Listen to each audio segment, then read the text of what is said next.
Let's Chat About It is a thought-provoking podcast where your hosts Lenora Sneva and Max Brown engage in meaningful conversations with everyday individuals about the pivotal moments when they realized they were different. Tune in every Friday for fresh, inspiring videos that delve into personal narratives exploring the diverse journeys of self-discovery. From childhood revelations to adulthood epiphanies, each episode is a celebration of the diverse paths that shape our identities. This is more than just a podcast. It's a platform inviting you to connect with others through storytelling. All right, welcome back to Let's Chat About It. I'm Lenora Sneva with Max Brown. Yeah. And we've got Samantha Trotter on today. Before we bring her out, Max, what is the question of the week? Well, I want to make sure I got this right before we get, not tomorrow. 2 sleeps, as we say in our family. That's how we measure days, is how many sleeps away. 2 sleeps. And people used to say that when? Forever in my family. In your family. Okay. Yeah. Okay. Now Lenore's like, "Ooh, I'm sorry." No, it just seems really old school. Right? It does. Okay. It does. Yeah, and we also say fortnight a lot. In the Why? measurement of 2 weeks. I'm just kidding. Oh. Who says that? He's like, I got you on that one. Isn't that a game? What are you talking Yeah, about? yeah, but like fortnight is like 2 weeks, I think, is a measurement of time. I've never heard this before. Okay. Oh, Isn't wow, I think it's like part of famous speeches, a fortnight. But isn't that a part of the Fortnight? Gettysburg? Isn't that a part of the Gettysburg Address? oh gosh. This is why we need a producer. We're gonna have to cut this part out. No, Great. no, we're not. No, Gettysburg Address. I'm Yes, gonna we Google are. this. No, we're not. There's no way we're cutting this in fortnight. Oh, we're cutting it out. Probably not. All right. Oh, Anyway, it doesn't. See, I don't think you so. just- Fine, but it's a word. I think it Fine. refers to two weeks. But we are 2 sleeps away from the beginning of the Major League Baseball season. Okay. And I am an eternal optimist and glutton for punishment because I'm a Mariners fan. And I have a perfect out.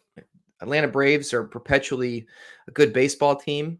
Now that I'm in Georgia, I could just switch teams, switch my allegiance, but I'm not going to. I'm No. going to stay a Mariners fan. Lenora, do you have a baseball team you're rooting for or anything you are excited for in the eternal glory of renewing baseball fever in spring? Well, I mean, I'm just a Mariners fan because Good. that's just where I live. And then that stops there. I don't really go too much further. I like the Cubs because my husband likes the Okay. Cubs and he lived in Chicago for a little bit. So Chicago. Chicago. And I've been to the Cubs. Well, I haven't gone to a game there, but we were hanging Went out to Wrigley around. Field. Yeah, it's kind of cool. And I've been to a couple. We've gone to went to San Francisco and went to a game there. The Giants. Okay. No. Giants. Yeah, that's Giants. good. I really like I'm for the record, for those listening, we were chatting before this conversation. Lenora was like, "Do you have a question?" I'm like, "I had one, I forgot." And she was like, "Baseball." So this is her question that Yeah. she should have been prepared for. But she's No, like, no. "What's the team name?" There's- I don't know. There's no preparation for this. You know that. And then I've been to the Padres in San Diego. Oh, wait a minute. No, the one in Arizona. What's Arizona? Diamondbacks. Yeah, I went to Diamondback game.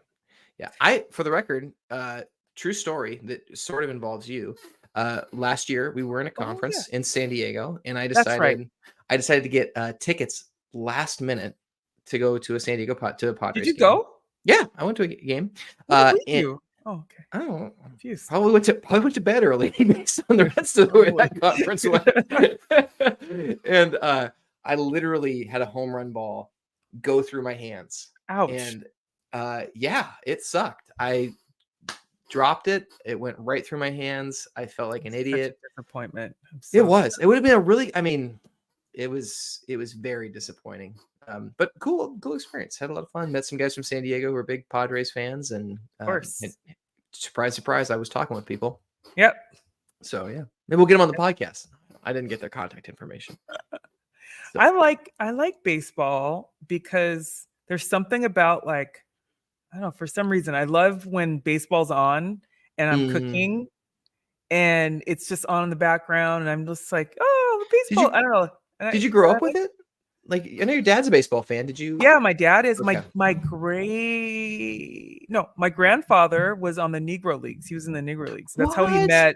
That's how he met my grandmother on my dad's side. Yeah, I know. I need to. Okay, we're gonna do some I know. We're gonna We've do some tried to do research. some research. I got a contact now Okay. if there was any connection to like the Georgia area in particular. No, No, because they were okay. in like Mississippi. Okay. But anyway, so that's what. So I do like baseball. My dad played. My dad was my baseball coach. In grade school, middle school, and Gotcha. I played for 8 years. Do you have a favorite position? I was a pitcher, and I was third Mm. base and a shortstop. Those are the three that Yeah. and then I was outfield. And then when I was in outfield, I was like, Yeah. Once you go to the outfield, you're like, this isn't working out for me.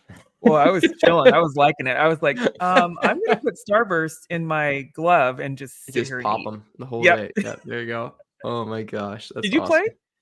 I played through middle school, and I was a catcher, and I loved as soon as the curveballs started Okay. showing up, I was Oh, that was the you're end like, of me. These guys were throwing fast, and those balls aren't going straight. So I think it's time for me to exit stage left. yeah, catcher. That's a pretty courageous position to be in. I loved it. I think for me, it's probably had a little bit to do with my ADD. Like I needed to be in a position where there was action and things going on. Otherwise, you just Yeah. yeah. And I Oh, don't know. I was like, I liked kind of the leadership role of like knowing the game and the dynamics and who's doing what and yeah. sort of managing. And you're kind I of think- calling stuff too, right? Yeah. So I mean, I enjoyed Calling it pitches. until it got my skill set plateaued and I was off to different things. So yeah. That must be hard too, because you're pretty tall to be crouched down. My knees are not my friends these days. Yeah, that's a lot. So yeah, and I wasn't exactly a skinny kid, so there was a lot of tension going into those joints. That is a good position for maybe a healthier person. That was the nicest way to not call me fat. Thank you, Lenora. A healthy person. Oh, he's not fat. You didn't He's have to just run. husky. You're husky. That was the That's word. true. I was husky. You're husky. Yeah. And so you that's didn't have to true. run though. Like you could just like, No. oh, I'm gonna catch the ball and then throw it. You had to be athletic to be a catcher, Lenora. Don't let anybody. Oh, lie to I you. totally agree. Oh yeah. Oh yeah. No, I'm sure you do. I think you have to be athletic to do any sport to some degree. Yeah. I don't know. Have you seen some golfers? Oh, You could smoke cigarettes and drink and still be a professional golfer. So I don't know if there's that. You They're gonna live long. They're walking, I guess. I don't know. That's They're getting their true. steps in. Right. All right. Well, let's bring Samantha in and meet her. Little background. I met Samantha probably 5 years ago, 6 years ago, something like that. So it's been a little bit, but we both, work for the state. She doesn't work for the state anymore, so I'm sure she'll share some stories about where she's at now and what she does. And that's all I really know. I don't know her very well, so this will be kind of another of like, let's get to know Samantha. If people are like, they're faking it, like these are our introductions. Really don't know. This is, in case anybody wants to know, Lenora and I, we work our 9 to 5s, and then typically it's like Lenora gets off of work, hops on the podcast, is like, who are we talking to tonight? And that's basically that's the prep. Yeah, that's it. So we enter this just as blindly as you all. All right, let's bring her in. All right, so welcome back to Let's Chat About It. We have Samantha Trotter here. Samantha, would you like to introduce yourself? I would love to. Thanks, Lenora. So hi, everybody. I'm Samantha Trotter, she, her pronouns. I am a Pacific Northwest native, and I just recently, last year, launched my own business called Bespoke Olympia. So it's coaching for women, and then also community building. And in my free time, I also work full-time as an organizational development consultant. So I'm the practice director for OD with Libram. And I am happily married to my best friend, Josh, and I have 2 kiddos. We have an almost 11-year-old, which is freaking me out, and a 6-year-old. Yes. Awesome. Thank you for sharing. For sure. So tell us a little bit about what was happening when you first knew you were different. Where were you? What was going on? I love that question. I think it would probably be around age 8. So my dad had congestive heart failure as long as I could remember. And in third grade, he ended up being in the hospital for over a month. He was one of the first recipients of a defibrillator, which he got at the University of Washington. They weren't even doing that here in Olympia. And I think in that moment, as I looked around at my friends, I was thinking, I don't see anybody else having this experience that I'm having. Yeah. There were other things going on, of course, for other folks, but it really kind of felt like one of those moments as a kid where you're like, oh, okay, things are different. Life is maybe more fragile than I ever thought I would have to recognize at that early age. And that definitely has shaped a lot of how I interact with people, the draw that I have to other human beings who are experiencing difficulty or pain, and wanting to create spaces for people to really make the most out of their life. I think it stems from that, frankly, because it made me recognize pretty early on, like, oh, this could go away and in a way that, was pretty out of our control. So that was an early experience that had me thinking, like, this feels like a different path than what my friends might be navigating at this moment. And at 8 years old, you had all of that happen to you. Did you have anyone to talk to? Yeah, somewhat. So my mom was pretty busy trying to keep everything together. I have 4 older brothers. So I'm the youngest of 5 kids, and I'm the youngest by 9.5 years. So the next sibling closest to me is 9.5 years older, and the only girl. So I'm really good at wrestling. I can hold my own, which I'm proud of. I had some close friends at that time that I could confide in. And then just seeing how my older brothers were handling it was inspiring as well. It was interesting to see how 4, younger men were experiencing the potential loss of their father, and they all handled it in really different ways. And so it kind of made me feel like I could show up messy. I could be emotional about it. Because they were sometimes. I could be quiet about it because I definitely saw 1 or 2 of them kind of retreat and be quieter in those moments where it felt like, he might not be coming home. So I think just the environment, we're a loving and close-knit family, and I'm really lucky to have experienced that situation within that type of family. Samantha, you mentioned, correct me if I'm right here, or excuse me if I'm wrong, you've got five siblings or 5 total? Okay. 5 total. Gotcha. And you said 9.5 years between you and the next youngest. Okay. And then, so are your brothers, because in my mind, if I'm doing the math right, 17, 18 years old. Yep. Right. So are they home? Are they off at school? Like, what's the proximity for your family when this is all going on? Yeah, that was another cool thing, is we kind of all came together, and we've had other moments like that as a family where we needed to kind of convene, like as mom's aging, for example, my brothers and I are really closely helping coordinate her care. So at that point, I had 1 brother in Olympia, 2 of them were up in Tacoma going to college, and then 1 of them was in high school getting ready to leave for college. Okay. So fairly close. Yes. Gotcha. And you'd also mentioned, like, from an early age, and I can only imagine, you really felt this sense of life is precious, that there is no guarantee for tomorrow. How did that kind of shape you growing up? Maybe what's a major takeaway from that you experienced from that moving forward, and how you lived your daily life with that in mind? Question. I love that question, Max. I think it probably, the first thing that popped into my head is we have a goofy sense of humor. We don't hesitate to be silly and funny together as a family, because it's really not that serious, right? There's a lot in life that I think we can tend to take seriously that, frankly, other people are experiencing, and it's part of the learning. So I think that's been that's been one blessing, is we have a very deep sense of humor across the family. It also has made me really thoughtful about the work that I do in the world. It's that experience. And then there's a book by a palliative care nurse, Bronnie Ware. I think it's called The Top 5 Regrets of the Dying. And the first one is, I wish I had lived a life true to me and not what others expected of me. Wow.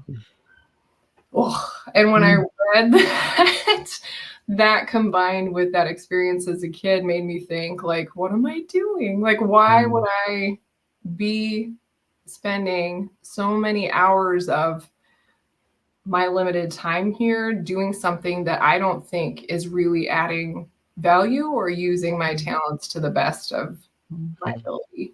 So it's made me kind of a pain in the ass about making sure that my daily work means something. Yeah. Right. Exactly.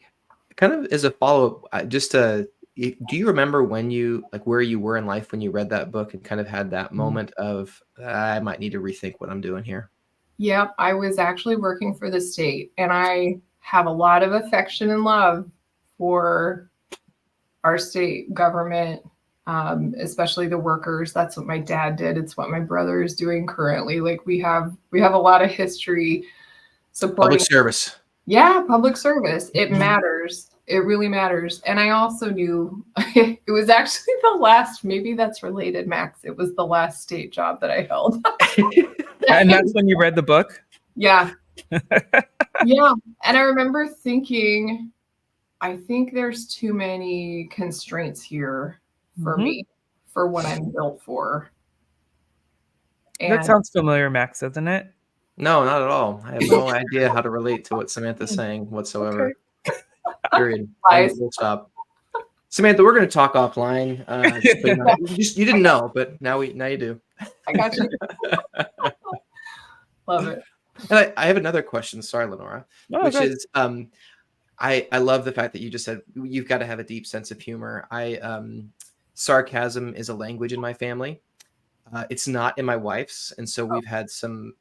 It's taken a little bit for us to navigate that. But I'm wondering if there is a moment in the midst of all of that that hardship and chaos that you can kind of remember where you were all laughing, and if you may be able to share that story. So this will exemplify my dad's sense of humor. So after he got home from the hospital, fresh defibrillator installed. I remember we had a family dinner, and all my brothers, the ones that were away, came home, and he was balding. So he had a nice patch up here with no hair, and he decided to take a real deep part over here and try and like scraggle over a few pieces of hair. But he told everybody about it except for my brother Greg, and Greg is so kind and loving and sweet, and he's also like always put together. This man is impeccably dressed, and nobody said a word, but the entire dinner, Greg's like staring at my dad's head, and then he pulled me aside. Yeah, he pulled me aside, like, what's he doing? Is he having a midlife crisis? And my dad would whip his head over and catch him staring at his comb over and be like, what are you looking at, Greg? And Greg, yeah, pretended. Nothing's wrong. Nothing's wrong with my hair whatsoever. It's so awkward. I loved it. That's awesome. Thank you. Samantha, can you tell us a little bit about your new adventure that you're doing? Yeah, for sure. So after I read Bronnie Ware and left state service, so I joined a Pacific Northwest firm called Libram, and we do organizational development. So that's my line of the business. That's everything under the sun, from strategic planning to executive coaching to priority setting, continuous improvement, all of it. We have a line of business that's organizational change management, and then also project management and some business analysis.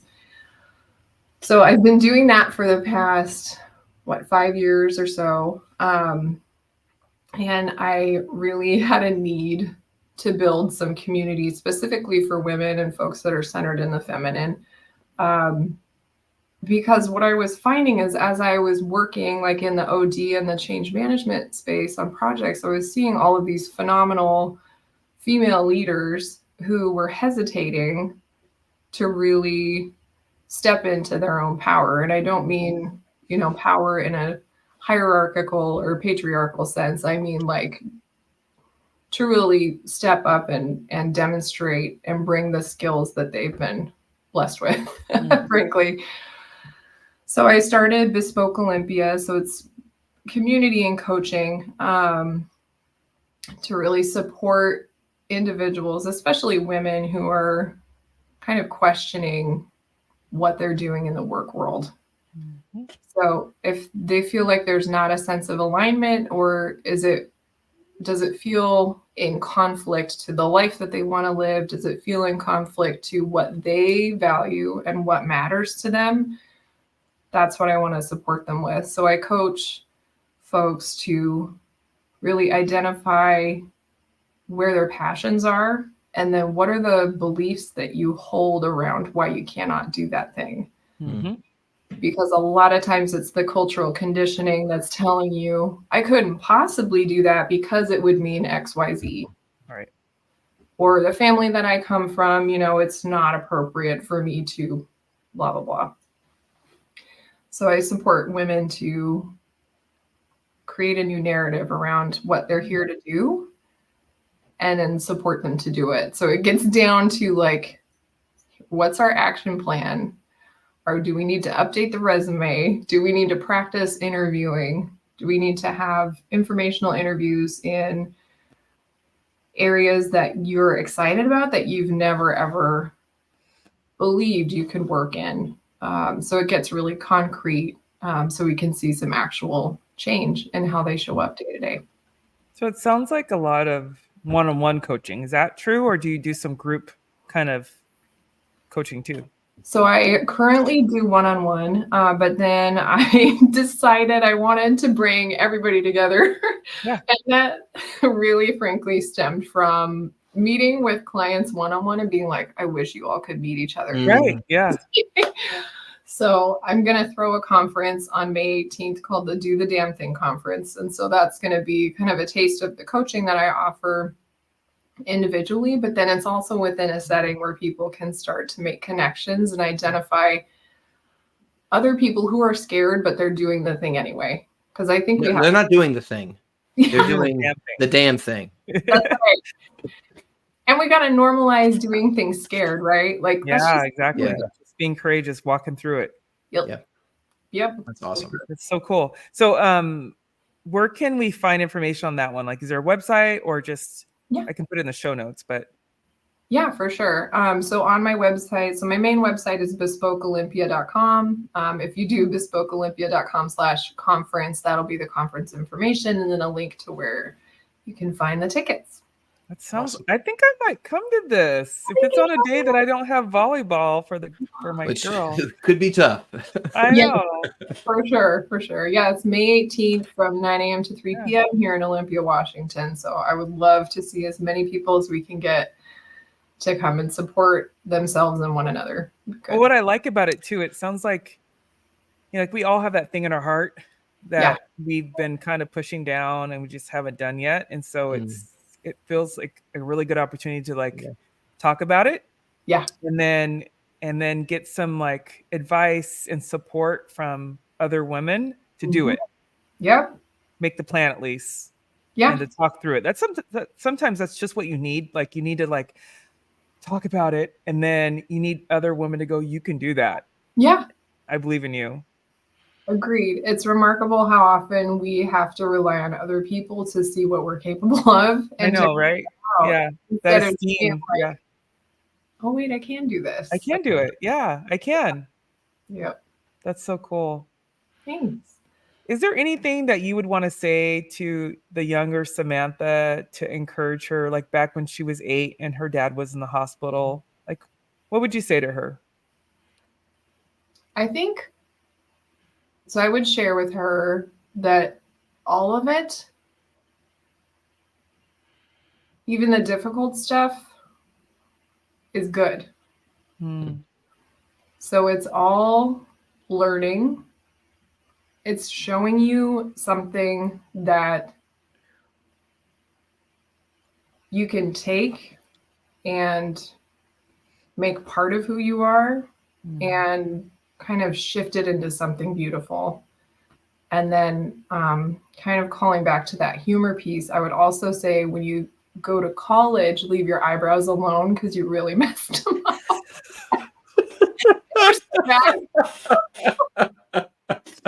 Did you tweeze too much?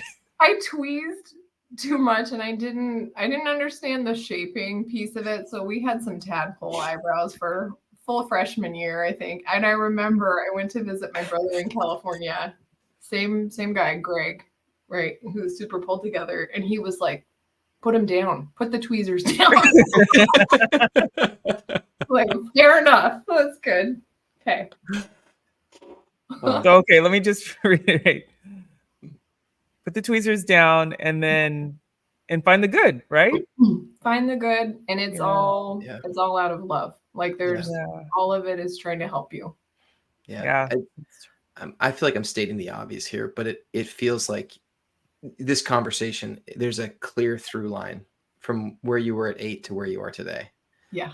Like, it's just don't wait till it's all over to figure out that every day is precious, and to read a book and go, what the hell am I doing in state government when I could use my talents elsewhere? And hey, I can use those talents to support other people who are having that experience and bring them along. Like it's such a clear through line for your life that you're truly living what you saw at 8. And even though it was, I'm assuming, a really, really, really difficult situation, you've made it your life's work, which is really inspiring to see. Thank you. I appreciate that, Max. Thanks. Well, Samantha, thanks so much for being on the show and sharing. And I think I'm going to see you on the 18th. I'm going to try, and we'll put information in the show notes for anyone who wants to attend. They can click and register and meet Samantha in person if you're in the area. Thank you both. Thank you for the invite. This has been a great conversation, and I love your podcast. So thank you. Thank you, Samantha. All right. See you later. Bye-bye. Bye. All right. Well, that was Samantha Trotter. That was another good one. Some nuggets in there. We had a bad one, Lenora? Nope. Not ever. Because everyone's just checking. Yeah.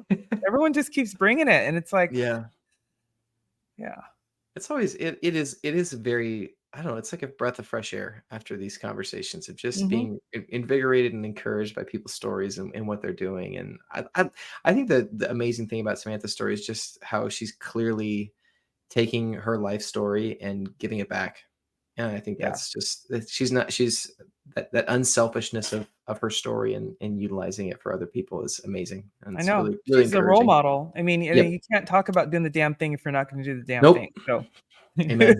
Amen. Yeah. It sounds like I want to have dinner at their house sometime and just hear the brother and like, dress, just have some really bad outfit just so I can see Greg judge me. I feel like you're like the long lost cousin. So there's a possibility. I mean, I lived in Olympia. They live in Olympia. Yeah. Who knows? Exactly.